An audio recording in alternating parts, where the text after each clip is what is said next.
Hello বন্ধুরা, কেমন আছো তোমরা? আশা করি তোমরা সবাই খুব ভালো আছো। চলে এসেছে আবার একটা নতুন ভিডিও নিয়ে, দুপুরের খাবার দাবার। দেখো আজকে কি কি রান্না করেছি। প্রথমে আগে দেখে নাও কি কি রান্না করেছি। পেঁয়াজ দিয়ে মুসুরের ডাল, আর এটা হলো দই মাছ, কাতলা মাছ আছে, দই কাতলা আছে, একটু হলুদ হলুদ হয়েছে কারণ আমি একটু হলুদ দিয়েছি, ঠিক আছে। আর এখানে আছে মাছ ভাজা, আলু ভাজা, পটল ভাজা, আর হিমসাগর আম, ঠিক আছে। এবার দেখো, ভাতে একটা চমক আছে। গরম ভাতে ঘি ঘি দিয়ে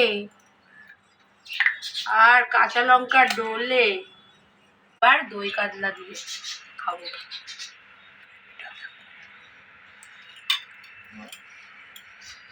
উফ, গরম, মাছটা খুব ফ্রেশ।